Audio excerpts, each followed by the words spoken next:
यहाँ जो पवित्र शास्त्र बाइबल को पढ़ रहे हैं, पहले कुरिन्थियों 10 अध्याय 14 से हमने इसको पढ़ा है। इस कारण हे मेरे प्रियो, मूर्ति पूजा से बचे रहो। मैं बुद्धिमान जानकर तुमसे कहता हूँ, जो मैं कहता हूँ उससे तुम परखो। आमीन। जो तुमसे कहा जाए उसको परखो। पास्टर जी ने कोई वचन बता दिया आपको, आप सुन करके चले जाए, इतना काफी नहीं है, उसको आपको परखना है। क्या पवित्र शास्त्र बाइबल ऐसा कह रहा है? क्या वाकई पवित्र शास्त्र बाइबल में बातें लिखी? क्या वाकई ये हमारे लिए है, या फिर खुदा का खादिम ऐसी बातें कर रहा है? ठीक है ना। वहाँ पौलुस जब बातें करता था, यह लिखा है कि जो मैं तुम्हें बुद्धिमान समझ करके, बुद्धिमान जान करके तुमसे बात कहता हूँ, तो तुम जो मैं तुमसे कहता हूँ उसको पढ़ो। आमीन।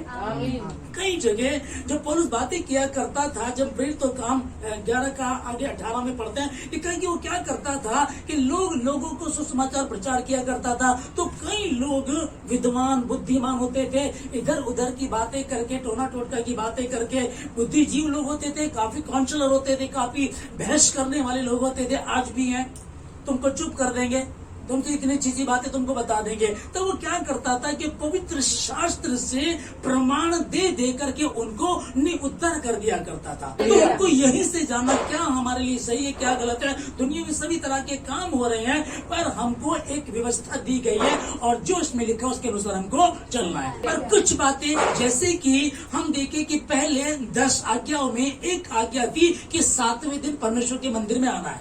ओके, लेकिन वो आज्ञा बदल दी गई कि अब 7वें दिन नहीं, अब पहले दिन आना है। 7वां दिन कौन सा होता है? शनिवार का। ओके, लेकिन शनिवार नहीं, अब रविवार है। तो रविवार क्यों? रविवार का कारण ये है क्योंकि परमेश्वर जो यीशु मसीह मारा गया था, गाड़ा गया, तीसरे दिन वो जी उठा था। तो जी उठने वाला दिन कौन सा था? रविवार का। इसलिए हम लोग अब रविवार को इकट्ठे होते हैं। ग्रेस का दिन है, अनुग्रह का दिन है, इसलिए हम लोग यहाँ आज के दिन इकट्ठा होते हैं। 7वें दिन को पहले दिन में कन्वर्ट कर दिया गया था। पहले बलि प्रथा हुआ करती थी, बलि दी जाया करती थी। अब्राहम को भी परमेश्वर ने कहा, अब्राहम तू जिससे प्यार करता था, तेरा जो इकलौता पुत्र इसहाक है, तो उसको लेकर के मोरिया पहाड़ पर जा और उसकी बलि दे दे। तो बलि प्रथा शुरू हुई। उसके बाद परमेश्वर ने वहां तो उसकी इम्तिहान लिया था, तो बलि प्रथा शुरू, बलि प्रथा चलती आ रही है। अब इसी प्रकार से जो हमारे मुसलमान भाई हैं वो ईद मनाते हैं, बकरी ईद मनाते हैं, तो वो आज भी बलि देते हैं। और मैं उनके विषय में पढ़ रहा था कि उसमें वो इस्माइल को बताते हैं कि अब्राहम को परमेश्वर ने कहा अपनी प्रिय पुत्र इस्माइल को लेकर के जा, उसकी बलि दे दे। तो उन्होंने इस्माइल किया हुआ है। अब वो क्या कहते हैं, उससे मुझको दिक्कत नहीं है, पर चूंकि हम पवित्र शास्त्र बाइबल को जानते हैं, और जबकि इस्माइल दासी से था और इसहाक स्वतंत्र स्त्री अर्थात सारा से था।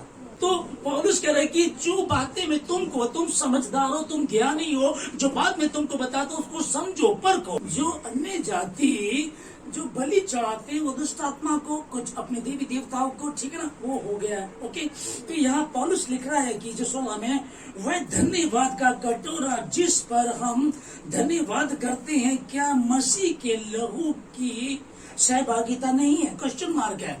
क्या मसीह के लहू की सहभागिता नहीं? हाँ जी है। ओके, अब लिखा कि वह रोटी जिसे हम तोड़ते हैं, क्या वह मसीह की देह नहीं है? मसीह की सहभागिता नहीं है? हाँ जी है। ओके, 17 में, इसलिए कि एक ही रोटी है तो हम सब भी बहुत हैं, एक देह है, क्योंकि हम सब उसी एक कटोरे के सहभागी होते हैं।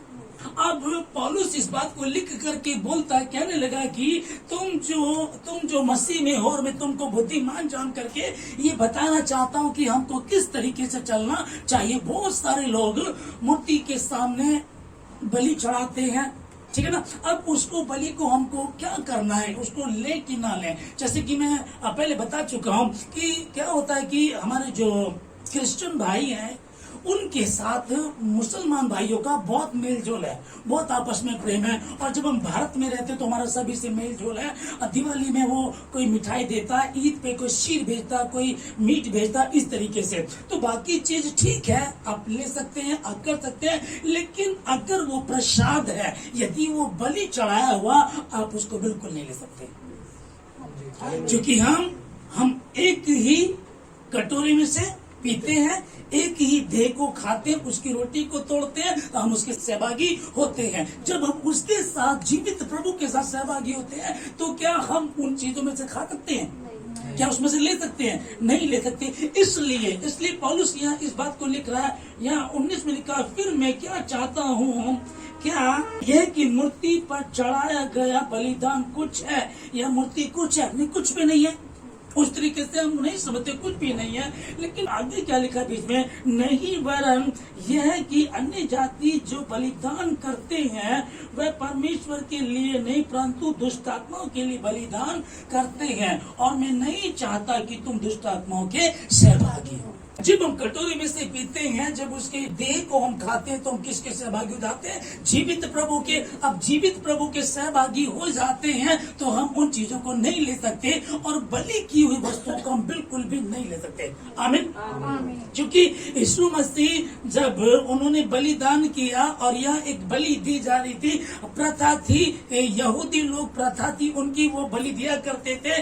अब उन्होंने मेमना लिया, मेमना लेकर के बलि को लेकर के जो बलि देने जा रहे थे, जो याजक बलि देने जा रहा था, जैसे तूफान आया, यीशु मसीह ने प्राणों को त्यागा, तूफान आया, मंदिर का पर्दा फट गया, और वो मेमना जो तो वो निकल करके भागा, वो छुरी गिर गई, वो सरदार गिर गया, लोग गिर पड़ गए, बड़ा भयंकर रीति से तूफान वहां आया था।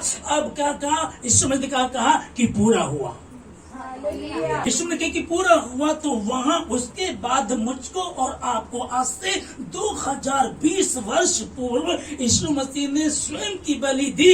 अब मेंढों का, बकरों का या किसी के लहू से कोई फायदा नहीं है। एक बार उसने जीवित बलि दे दी। उसने कहा कि जो विश्वास करेगा वो नाश नहीं होगा परंतु अनंत जीवन पाएगा। उसने वो प्रथा वहां से खत्म कर दिया। अब मसीह लोगों में बलि दी नहीं जाती, परंतु यदि कोई अन्य जाति है, हमारे मित्र हैं, जिस जगह हम रहते हैं, बहुत सारे हमारे अपने लोग हैं, पर यदि वो ऐसा करते हैं, हम मित्र हैं, हमारे सब भाई हैं, हम परिवार की तरह रहते हैं। यीशु मसीह ने कहा कि सबसे बड़ा प्रेम है आशा, विश्वास, प्रेम। इन तीनों में स्थायी क्या है? दोनों चीजें ना, आशा, विश्वास, इन सब में बड़ा क्या है? प्रेम। मैं आशा भी रखता हूँ, विश्वास भी रखता हूं, परंतु यदि प्रेम ना रखो तो कोई फायदा नहीं है। तो इसलिए प्रेम तो मैं सबसे रखता हूं, लेकिन जो मेरी बाइबल मना करती है मैं उसके बिल्कुल भी खिलाफ नहीं जाऊंगा। क्योंकि यदि मैं अपने पिता की बात नहीं मान सकता, सोचो एक लड़की को खुश करने के लिए, एक लड़के को, एक दोस्त को, एक परिवार को खुश करने के लिए जब मैं अपने पिता की बात को नहीं मान रहा हूं, ये वही नहीं हुआ जो आदम के साथ था। एक आज्ञा उसको दी गई थी, उसने मना कर दिया था, ठीक है। उसने अन आज्ञाकारिता है, इसलिए दुख उठाया, और मैं दुख उठाना नहीं चाहता, और मैं नहीं चाहता कि मेरा परिवार, मेरे लोग दुख उठाए। इसलिए ध्यान से सुन लीजिएगा, जो बलि चढ़ाई जाती है हम उसमें से बिल्कुल भी ना खाएं। और उसने कहा इस बात को लेकर के, कहने लगा कि मैं नहीं चाहता तुम उन बातों से अनजान रहो, इसलिए मैं तुमको वो बात बता देता हूँ कि हमको मूर्ति पूजा में सहभागिता नहीं करनी है, ठीक है जी। ईद को लेकर के, जैसे ईद के समय में जो ये बलि करते हैं, उसका अच्छा मीट ये खुद रख लेते हैं, और बाकी जो होता है उसको ये सेल बेच देते हैं। अब वो बहुत सस्ता बिकता है, तो सस्ते के कारण, और बकरे का मीट बहुत अच्छा होता है ना, तो लोग ये नहीं देखते कि वो बलि किया हुआ या क्या, वो ले लेते हैं, लोग खाते हैं, उससे मतलब नहीं है। लेकिन मेरा मतलब सिर्फ मसीह लोगों से है। और कई जगह क्रिश्चियन लोग हैं, हमारे विकास नगर में जहाँ क्रिश्चियन लोग हैं, 2 गांव क्रिश्चियनों के हैं, वहाँ मुसलमान भी काफी सारे हैं, तो आपस में मेल मिलाप है उन लोगों का। तो जब हम क्रिसमस होता तो हम लोग उनको बुलाते हैं, जब उनकी ईद होती तो वो हमको बुलाते हैं, ठीक है ना। तो हमको क्या करना है कि हमें उस बलि की हुई चीज को, बिल्कुल भी वस्तु को नहीं खाना है। अब कई बार क्या होता है कि वो सस्ती मिलती है, इसलिए लोग, अभी थोड़ी देख लेना आप लोग, वो कई जगहों में अभी खुशबू आने शुरू हो गई लोगों के यहाँ, क्योंकि वो सस्ता मिलता है, वो लेकर के खा लेते हैं। या फिर कोई अगर आप उसको खिलाता तो भी आपको उसको नहीं खाना, क्योंकि परमेश्वर का वचन क्या बता रहा है, हम लोग क्या है, हम जीवित प्रभु के लोग हैं। मसीह यीशु जब मरने वाला था, उससे पहले उसने अपने चेलों के साथ भोज किया, और भोज करने के बाद कहा कि ये आखिरी है, इसकी बात मैं जब तक नया ना हो तब तक मैं नहीं करूंगा। और ये नई वाचा है, जब जब तुम इसको पीते इसको खाते तब तक मेरी मृत्यु को स्मरण करते हो। हम उसकी मृत्यु को स्मरण करते हैं, उसके साथ पीते हैं। एक ही कटोरा था जो मसीह ने पिया, बाकी चेलों ने पिया। एक ही कटोरा है जो आप लेते हैं, मैं लेता हूँ, और वो कौन है? मसीह यीशु का लहू, मसीह यीशु की देह है। जब हम उसकी बॉडी को खाते, उसके लहू को पीते हैं, तो किसी और के साथ हम सहभागी नहीं हो सकते। रोमियो 14:14 में लिखा है कि मैं जानता हूँ और प्रभु यीशु में मुझे निश्चय हुआ है कि कोई वस्तु अपने आप से अशुद्ध नहीं, परंतु जो उसको अशुद्ध समझता है उसके लिए अशुद्ध है।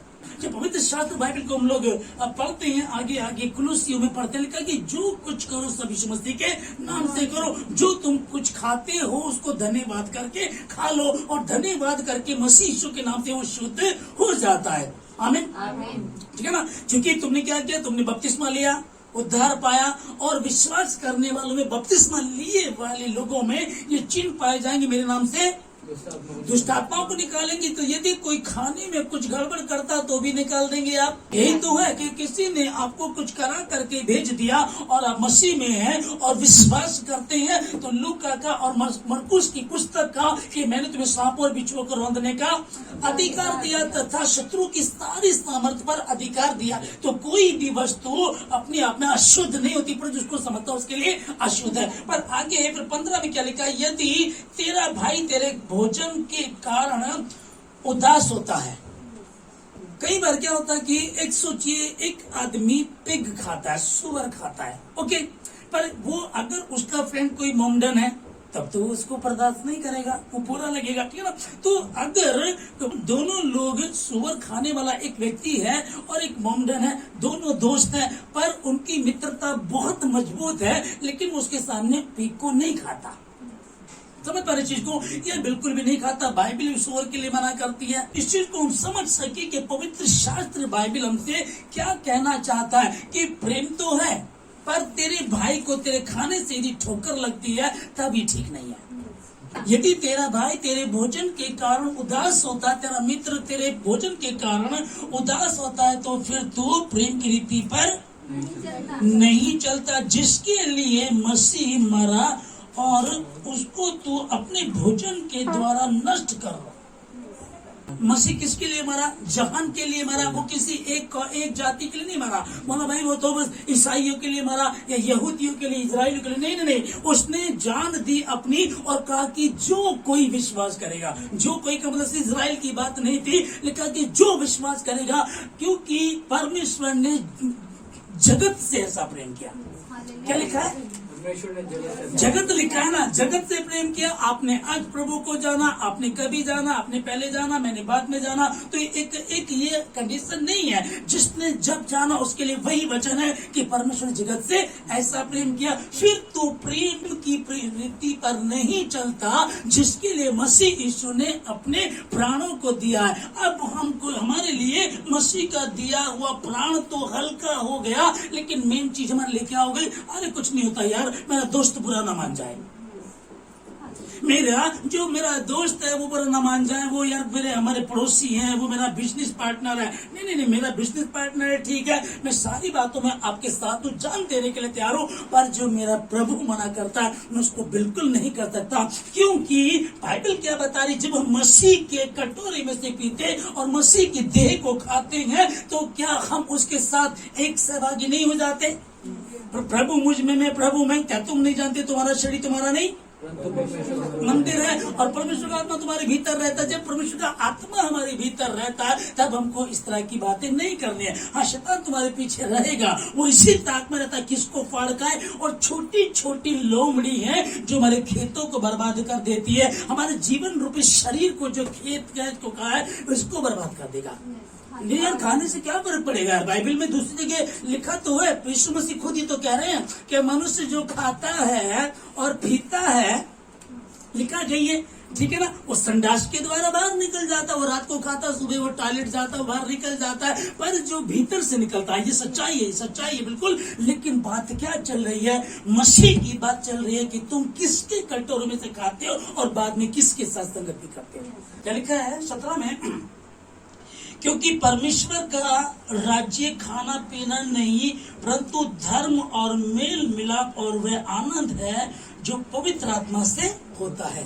हमें मेन क्या है पवित्र आत्मा से, ठीक है ना। मेल मिलाप, सबसे मेन चीज मेल मिलाप है। आप कुछ खाओ कोई फर्क नहीं पड़ता, कुछ नहीं खाते तो भी कोई फर्क नहीं पड़ता।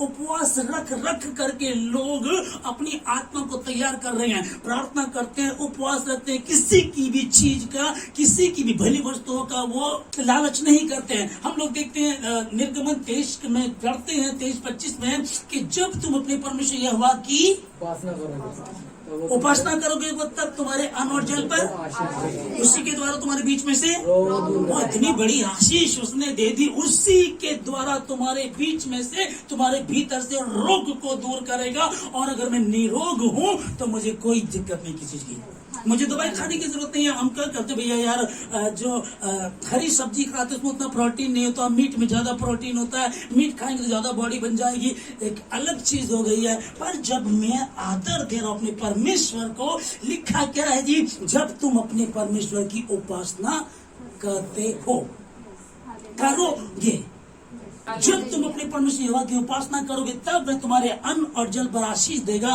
और उसी के द्वारा तुम्हारे बीच में से रोग दूर करेगा। ये कितनी खूबसूरत बात है।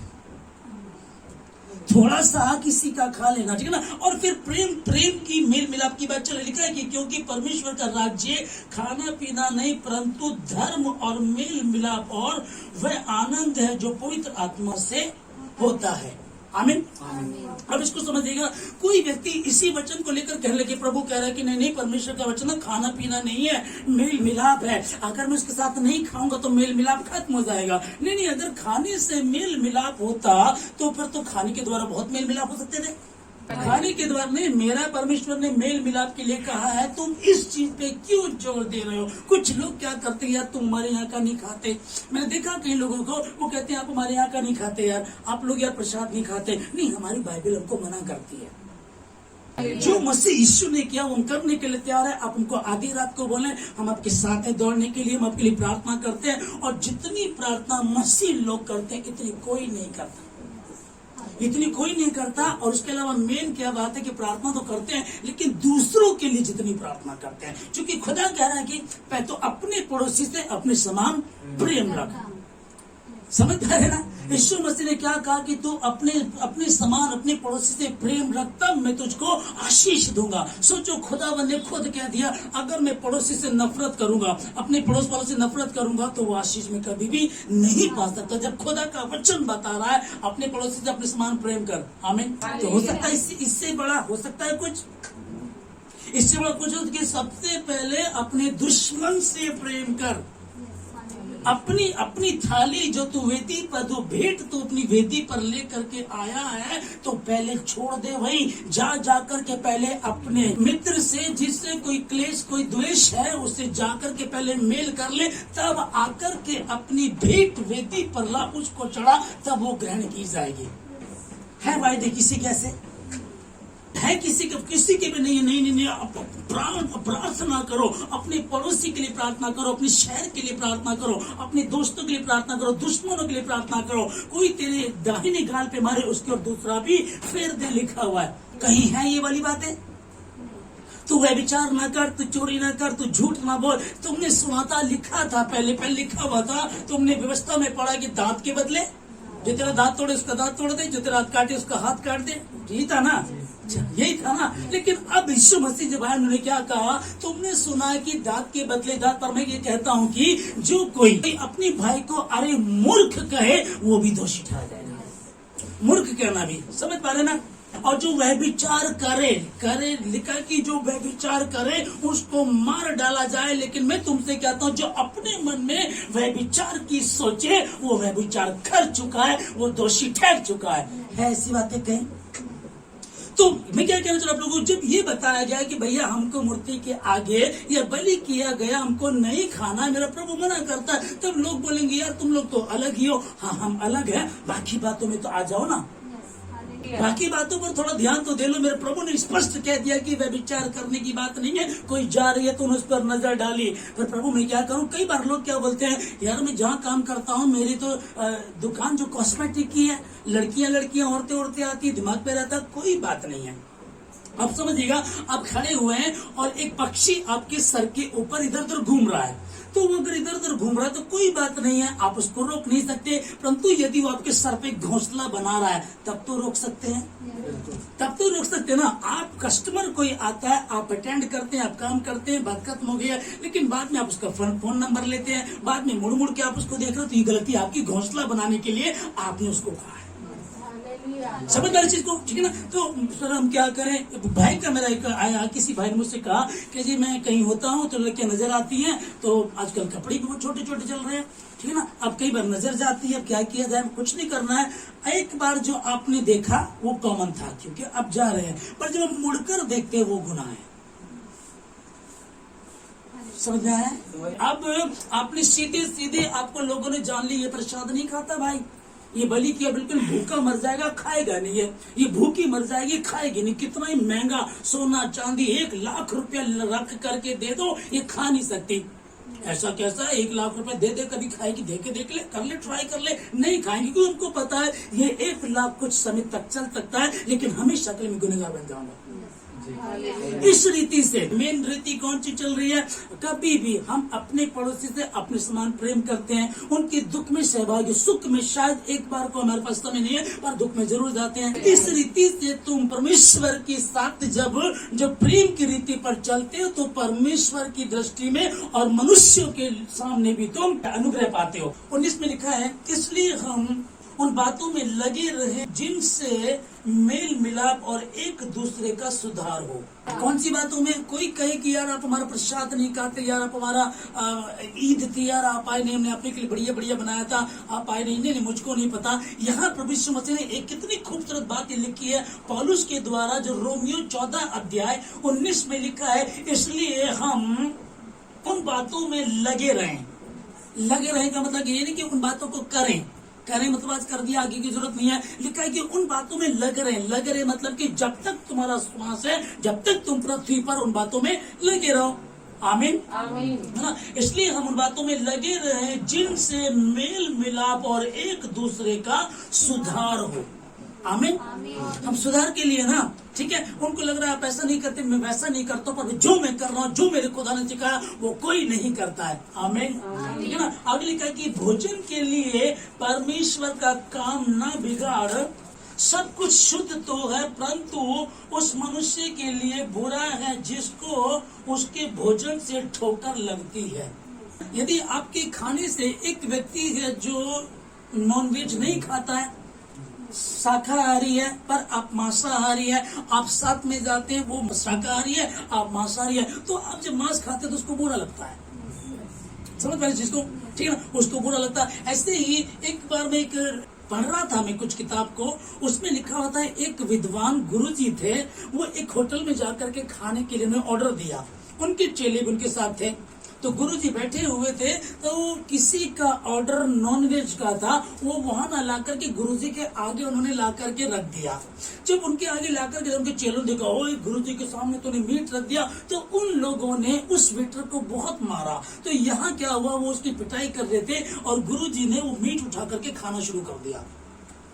तो वो चेले कहते, अरे गुरुदेव ये क्या किया आपने? कहते जो तुम कर रहे हो उससे तो कहीं ज्यादा ही ठीक है कि मैं इसको खाऊंगा, ये तो संडास के द्वारा बाहर चला जाएगा, तो कुछ देर के लिए मुझे भ्रष्ट करेगा, लेकिन तुम जो कर रहे, तुम मनुष्य होकर के मनुष्य के बैरी हो गए, उससे अनजाने में गलती हो गई, तुमने उसको इतनी बुरी तरह से मार दिया। तुम मेरे चेले हो, मेरे द्वारा सीखते हो, मैंने तुमको कभी ये बदले की भावना नहीं बताई, कभी नहीं सिखाया, सब पर चीज को, है ना। तो ये कुछ बात, मैं बहुत पहले इस बात को पढ़ा था, मुझे बड़ी अच्छी बात लगी है कि कुछ लोग क्या करते हैं, एक कट्टरपंथी आ जाती है। पर मेरी कट्टरपंथी ये नहीं है, मेरी कट्टरपंथी ये होनी चाहिए कि मेरे परमेश्वर ने कहा तुम जगत की ज्योति हो, तुम पृथ्वी का नमक हो, और जगत की ज्योति बनूंगा तो सब लोग मुझसे प्रेम करेंगे। जब तुम परमेश्वर की इन बातों को मान करके चलो, तब तुम मनुष्य और परमेश्वर दोनों का अनुग्रह पाओगे।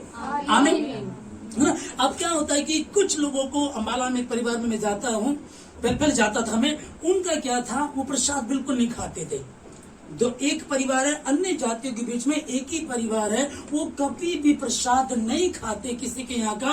और कई बार बैठ करके हम बात करते तो बोलते थे, नहीं इधर ग्वाली लोग होते ना, जो मखनी जिनको बोलते हैं, कह रहे इधर सबको पता हम लोग प्रसाद नहीं खाते, मैं कोई भी नहीं देता।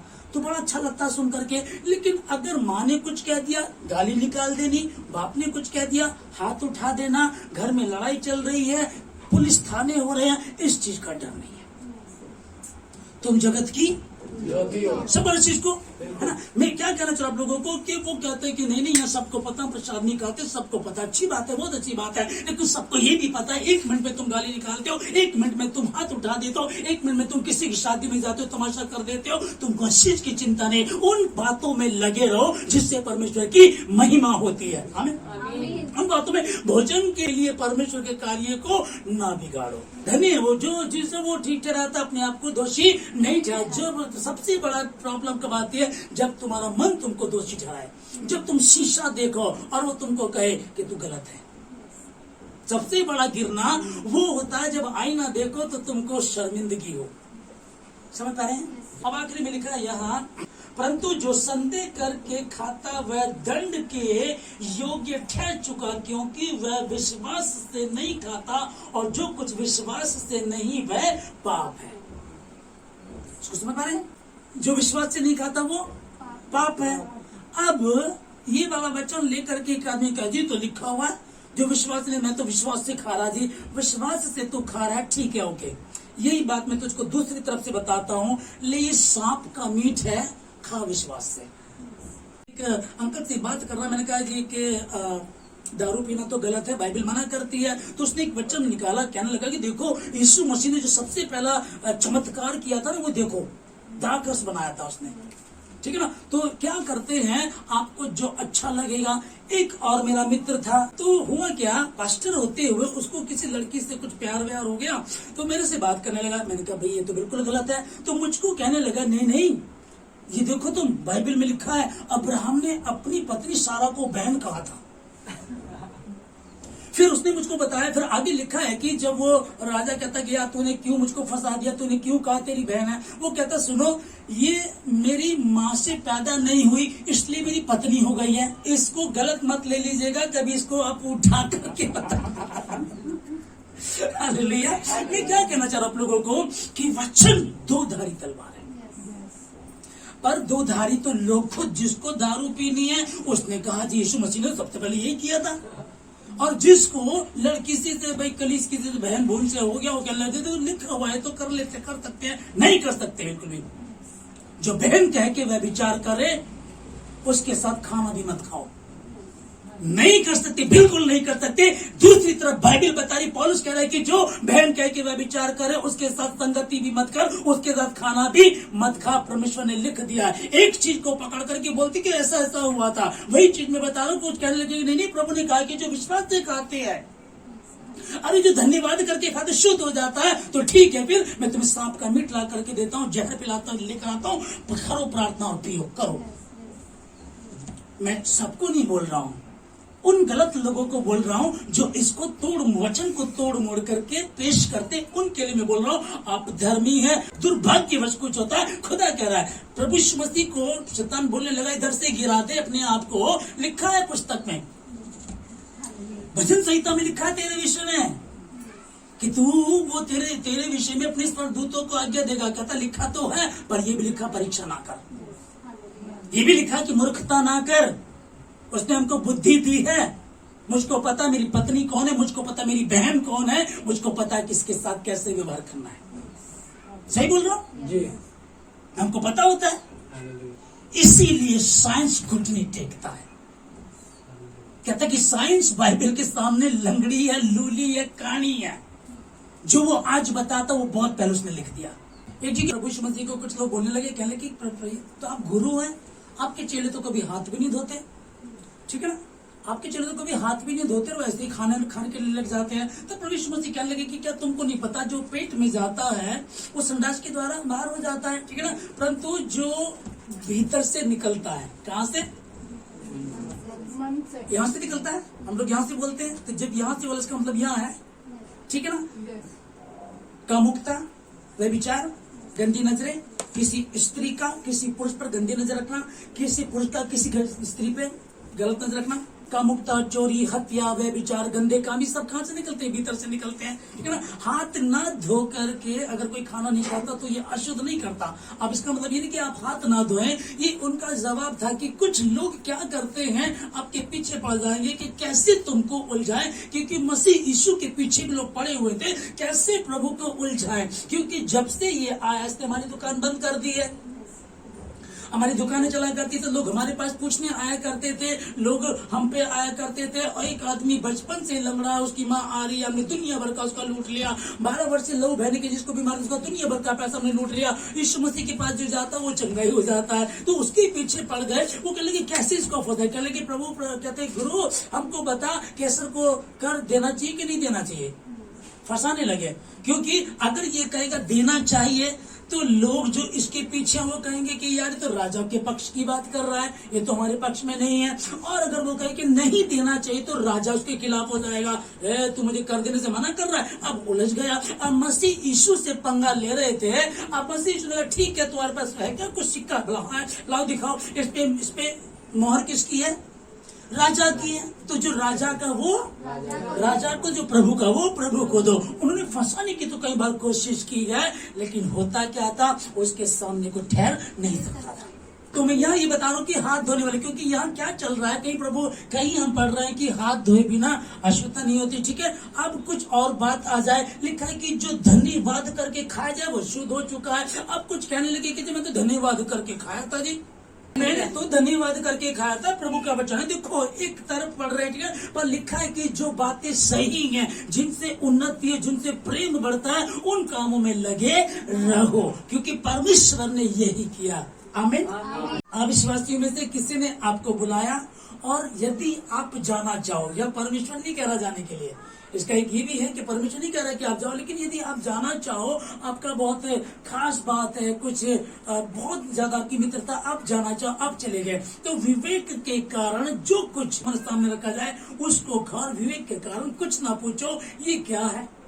बहुत सारे लोग तो इस भेद को समझ जाते हैं, ये बकरे का है, मुर्गे का है, या बीफ है, या कौन सा मीट है। बहुत से तो हाथ में लेकर के बता देते हैं, सुनकर बता देते हैं। इतने टैलेंटेड लोग हैं यार, ठीक है ना। और बहुत से को पता नहीं चलता, मेरे जैसे को पता नहीं चलेगा, ठीक है ना। नॉर्मली अच्छा जी ठीक है जी, ठीक है। लेकिन यह लिखा है कि और जो तेरे सामने रखा जाए विवेक के कारण कुछ ना पूछ और खा ले। परंतु यदि, अब अगली आयत में जो हम लोग देख रहे हैं, परंतु यदि कोई तुमसे कहे यह तो मूर्ति को बलि किया हुआ है, मूर्ति को बलि की हुई वस्तु है, तो उससे उस बताने वाले के कारण, विवेक के कारण वह ना खाओ।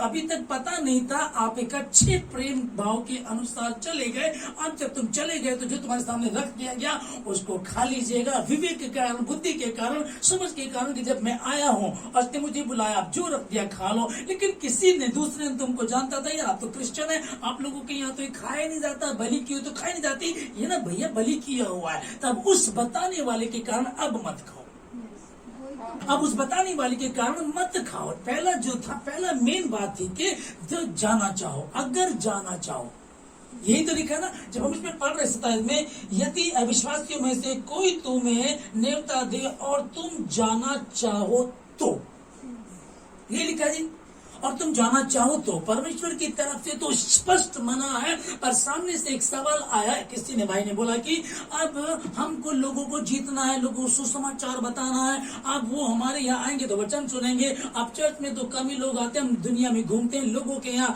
किसी के यहाँ कोई त्योहार है, जब उनके यहाँ हम जाते हैं तो भी तो उनको सुसमाचार बता पाएंगे। तो परमेश्वर का वचन ये कह रहा है कि तुम जगत की ज्योति, तुम पृथ्वी का नमक हो। जो जगत की ज्योति उसने कहा, तो इसका मतलब जगत में ज्योति नहीं है। उसने कहा पृथ्वी का नमक, तो इसका मतलब नमक नहीं है। लोग बिना नमक के घूम रहे हैं, उदास घूम रहे हैं, गुस्से में घूम रहे हैं, परेशान घूम रहे हैं, काम नहीं है, कोई नशा कर रहा है, कोई जुआ खेल रहा है, कोई पत्नी से दुखी, कोई पति से दुखी, कोई बच्चों से दुखी, लोग परेशान बेहाल घूम रहे हैं। तुम पृथ्वी का नमक हो, और तुम्हारा नमक जब उनके जीवन में, ये नमक जब बिना नमक की सब्जी में जाता है तो उसको नमकीन कर देता, स्वादिष्ट कर देता। तुम पृथ्वी का नमक हो।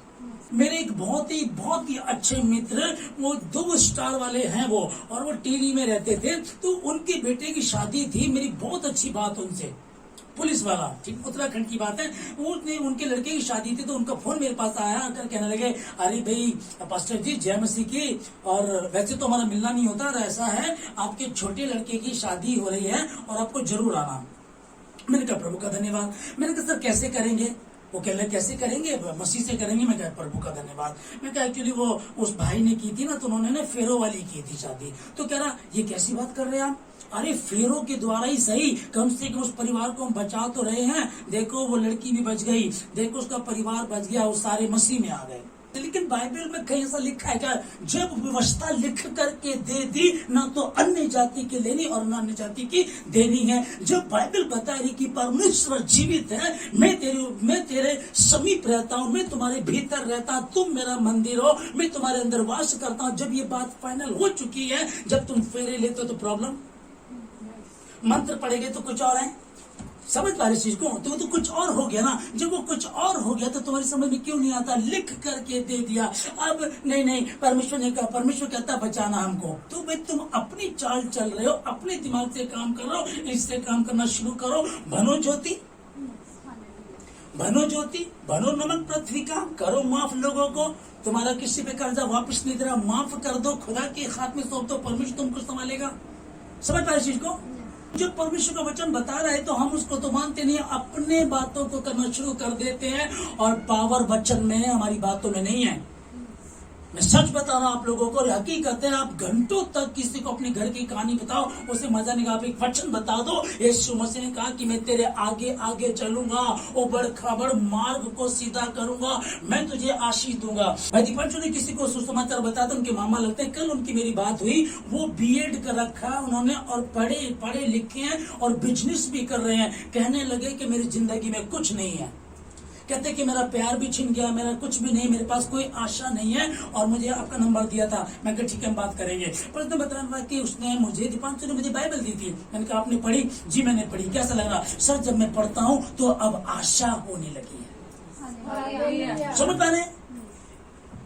जीवन इसमें है, इसमें जीवन, इसमें से एक एक बात करके हम आपको, जब कोई उदाहरण में आपको दे रहा हूं, मैंने आपको दोनों बातें बताई। एक आदमी जब इस बात को पढ़ेगा, कहने लगा कि यार यहाँ लिखा है कि जो कुछ खाओ सब यीशु मसीह के नाम से खाओ, धन्यवाद करके खाओ, वो शुद्ध हो चुका यीशु मसीह के नाम में। तो जब वो शुद्ध हो चुका तो अब दूसरी बात की तो दिक्कत ही नहीं है। अब जाओ और जाकर के खूब खाना शुरू करो। लेकिन दूसरी बात ये भी तो लिखी है, अगर जाना चाहो और तुमको नहीं पता तो वेग के कारण जो रख दिया आप खाओ। अब तुम कुछ नहीं बोल सकते, तुम खुद आए हो, अब खाओ। लेकिन किसी ने, तुम्हारे साथ वाले ने तुमको बता दिया कि ये तो बलि किया हुआ है, अब उस बताने वाले कारण मत खाओ।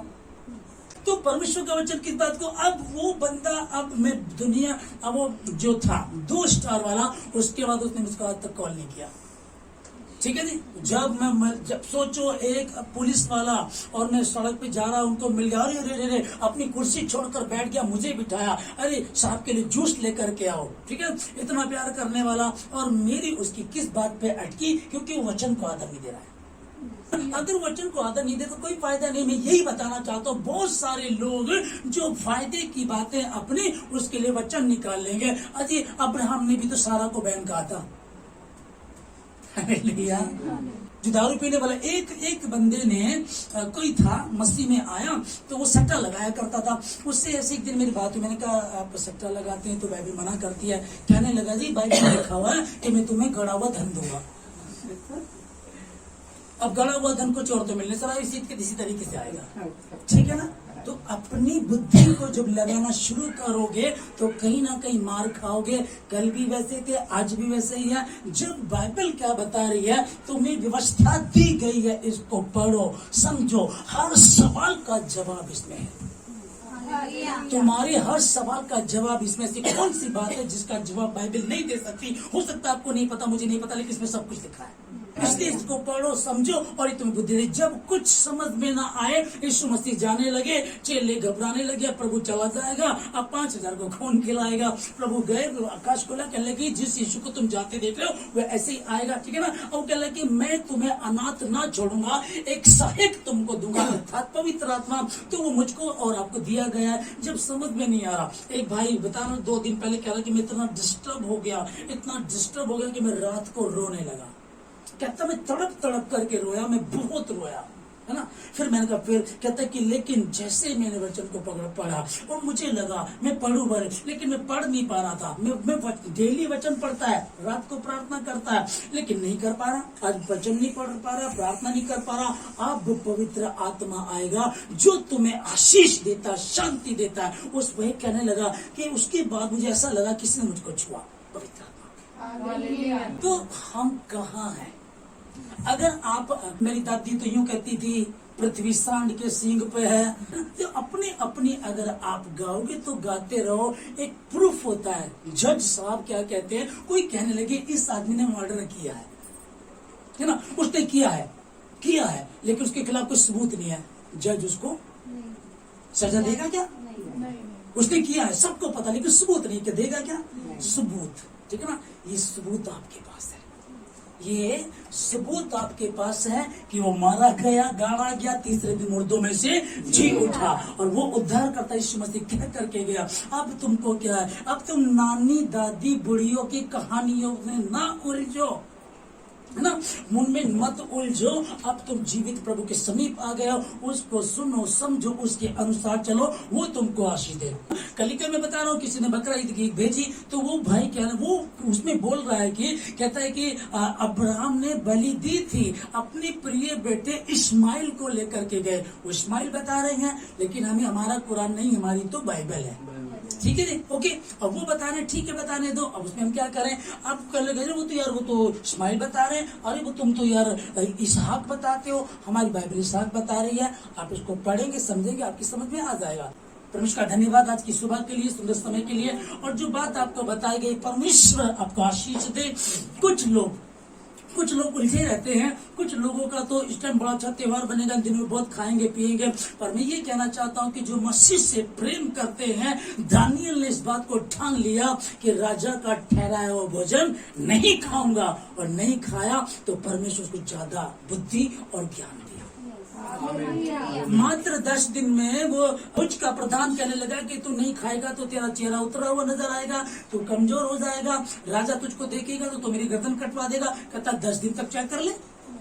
10 दिन तक चेक किया गया। मैं फिर आपको आशीष दे रहा हूं मसीह के नाम में। कई बार आपको लगता है मेरा जिम छूट गया, मेरे उपवास चल रहे हैं, मेरे साथ दिक्कतें चल रही है, मैं अब नॉन वेज नहीं खाऊंगा, इस तरह की बातें कुछ है जो आपको लग रही है, वो छोड़ना पड़ेगा। जब तुम अपने परमेश्वर यहोवा की उपासना करोगे, तब वह तुम्हारे अन्न और जल पर आशीष देगा, और उसी के द्वारा तुम्हारे बीच में से रोग दूर करेगा। हर 3rd नंबर का कैंसर भी जो कहता, डॉक्टर कहता ठीक नहीं हो पाएगा, वो ठीक कर देगा। आमीन। ऐसा कौन सा रोग जो तुम्हारा उद्धार करता, तुम्हारा प्रभु ठीक ना कर सके? ऐसी कौन सी वस्तु जो तुम्हारा परमेश्वर तुमको ना दे सके? हालेलुया।